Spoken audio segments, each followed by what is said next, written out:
খুলনায় আবারও আলোচনায় চিত্রনায়িকা সাদিকা পারভীন পপির পৈতৃক সম্পত্তি মিয়াবাগ জমিদার বাড়ি। দীর্ঘদিন যাবৎ এবার বিষয়টি আলোচনায় এনেছেন তার চাচা মিয়া বাবর হোসেন। সম্প্রতি খুলনা প্রেস ক্লাবে এক সংবাদ সম্মেলনে তিনি অভিযোগ করেন, গত ৫ জুলাই তাকে জোরপূর্বক ওই বাড়ি থেকে বের করে দেওয়া হয়েছে।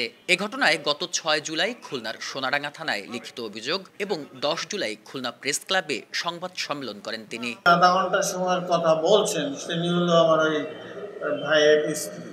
হ্যাঁ, আপনার কাছে মাপ চাই, আপনি নেমে যান, বাসা থেকে নেমে যান, এটাই ভালো হবে।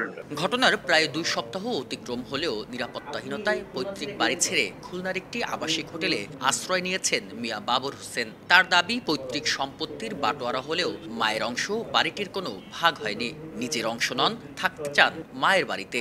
আমি তো বাড়িটা চাচ্ছি না, আমি একটু থাকতে চাচ্ছি। বাড়িটা আমার মায়ের ২ আনা অংশে বাড়িটা দেওয়া হয়েছিল, সেটা দলিল আছে, বাটোয়ারা দলিল। তবে সকল অভিযোগ অস্বীকার করেন বাড়িতে বসবাসরত বাবরের সেজো ভাইয়ের স্ত্রী।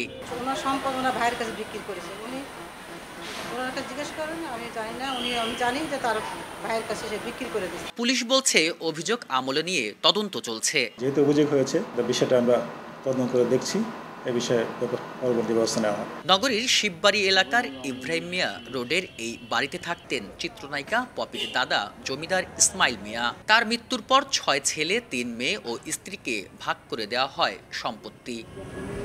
বিল্লাল হোসেন সজল, সময় সংবাদ, খুলনা।